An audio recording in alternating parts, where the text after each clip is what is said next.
Bonjour chers amis, nous sommes maintenant arrivés bientôt au moment le plus important de l'année, qui est la veille de Rosh Hashanah, le Nouvel An.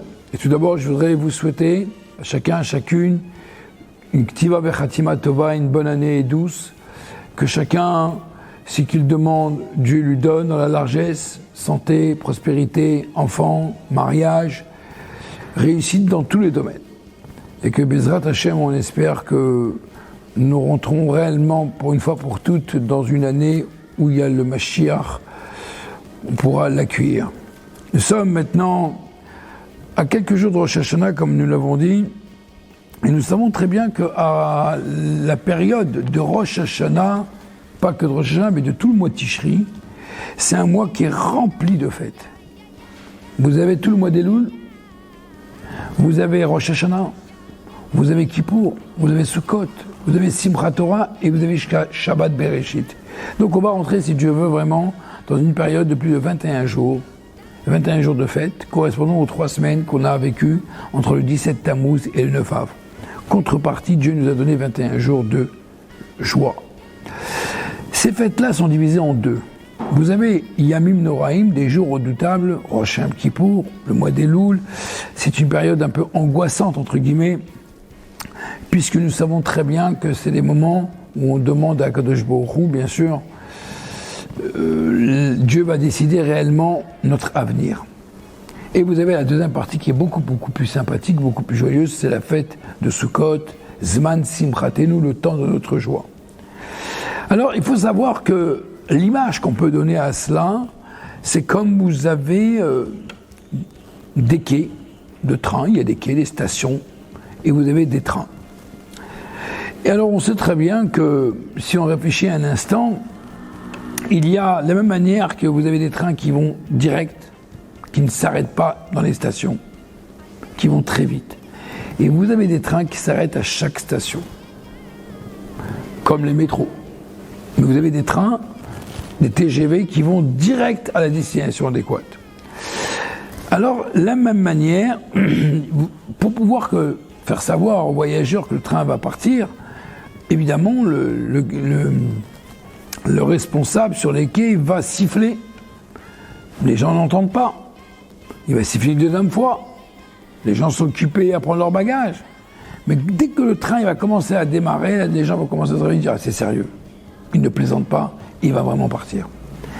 Eh bien finalement, cette image de train, de quai, c'est réellement, ça c'est matériel, mais en vérité, c'est un peu nos fêtes juives.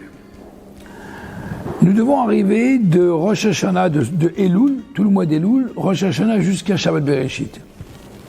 Et il y a des stations. Il y en a qui sont rentrés déjà dans le mois d'Elul. Ils sont rentrés dans le train.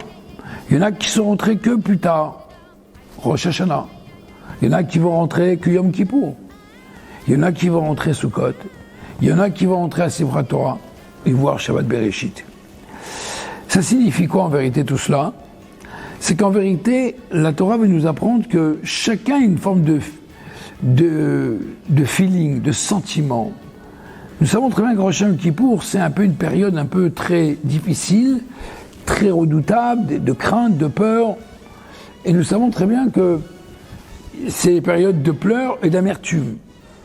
Après, vous avez, bien sûr, Sukkot, c'est le temps de la joie. Vous avez des gens qui sont plus sensibles. On peut mieux les rapprocher en étant joyeux. Eux, ça leur parle la joie. Les pleurs, l'amertume, ça leur parle pas. Vous avez des gens qui adorent venir à la Shul Yom Kippour pour écouter la belle Chazanout. Il y a des gens que la Chazanout, pour eux, c'est pas intéressant. Pour eux, c'est les danses dans la soukha, par exemple. Il y a des gens qui adorent être dans la soukha. Ou il y en a qui adorent plutôt danser avec le Sefer Torah. Donc finalement, il y en a pour tout le monde. Ce qui est important, c'est qu'il faut rentrer dans le train. Il ne faut pas rater le train. Si on a raté une station, on va rentrer dans une autre station. C'est la même chose. Moshe Rabbeinu, nous avons lu la semaine dernière, Atem Nitzavim Hayom Kulchem. Moshe Rabbeinu réunit tout le monde. Et il réunit tout le peuple juif, toutes les catégories sociales de la communauté. Et il veut que ce soit une seule unité, ça c'est Rosh Hashanah.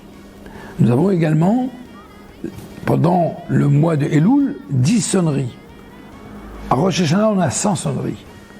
Les 10 sonneries, ça correspond à nos 10 forces. 3 forces intellectuelles, 7 forces sentimentales. Qu'on doit éveiller en nous pour servir Dieu. Plus d'amour, plus de crainte. Pour avoir une vraie amour de Dieu. Une vraie amour, on peut aimer à faire du mal. Donc il faut aimer à faire du bien. De la même manière, à Rosh Hashanah, on a 100 sonneries. Les 100 sonneries, ça correspond aux 10 sortes de personnes que dans la paracha Nitzavim, on nous a dit. Du chef de communauté, Shiftechem, Ziknechem, des grands de la communauté, jusqu'à celui qui va puiser, couper du bois. Socialement parlant, ils sont différents, mais à Rosh Hashanah, on est tous unis. Donc c'est 10 fois 10, c'est fait 100. Donc quand on sonne le chauffard, il faut éveiller chaque catégorie du peuple juif. C'est la raison pour laquelle à Rosh Hashanah, nous savons très bien, nous demandons, il y a la crainte, il y a l'amour de Dieu, nous couronnons Dieu. À Yom Kippour, nous demandons pardon à Dieu. Que Dieu accepte notre pardon. Comment on sait que Dieu va nous pardonner? Il y a des choses qui nous dépendent de nous, mais il y a des choses qui dépendent de Dieu. Mais en vérité, tout dépend de nous. Car quand nous, on réclame à Dieu, et on impose, entre guillemets, à Dieu, qu'on fait ce qu'on doit faire, et on a fait ce qu'il fallait faire, de la même manière que moi, nous, on s'engage à respecter ce que Dieu nous a demandé, Dieu aussi, il a un devoir de respecter également sa promesse. Et ça, c'est intéressant que lorsque les Kohanim nous bénissent, Ribolo Shel Olam, maître du monde, nous avons fait ce que tu nous as ordonné, mais toi, s'il te plaît, fais ce que tu as promis. Et nous savons très bien que cette période de 40 jours, de Rosh Chodesh Elul à Yom Kippour, il y a 40 jours, comme Moshe Rabbeinu, il est imploré Dieu pendant 40 jours pour redescendre à Yom Kippour, et Dieu lui a accepté Salar Tikidvarecha. Je t'ai pardonné selon tes paroles, selon tes dires. En vérité, il faut savoir que dans cette période, nous sommes très proches de Dieu. Tout le monde va aller dans la même finalité, la même station, la dernière station. Mais il y a des gens qui rentrent déjà plus tôt, des gens un peu plus tard. Il y a des gens qui rentrent dans une période un peu de pleurs et d'amertume comme Rosh Hashanah, de pardon, Yom Kippour. Il y a des gens qui vont rentrer à Sukkot, ou à Simchat Torah, ou à Shabbat Bereshit. Chacun selon son feeling, sa personnalité. Mais il y en a pour tout le monde. Il y en a pour tout le monde. Et c'est la raison pour laquelle qu'il est très important que nous savons très bien comme le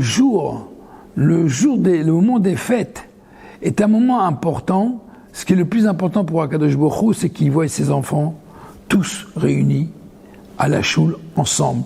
Tous réunis ensemble. Comme une histoire connue, 2 frères qui s'adoraient, qui étaient très très très unis, 2 hommes d'affaires, ils ont bien réussi leur vie, mais malheureusement, comme dans beaucoup de familles, malheureusement des fois, on se dispute. Et on ne se parle pas pendant, pas 1 mois ou 2 mois, mais des années.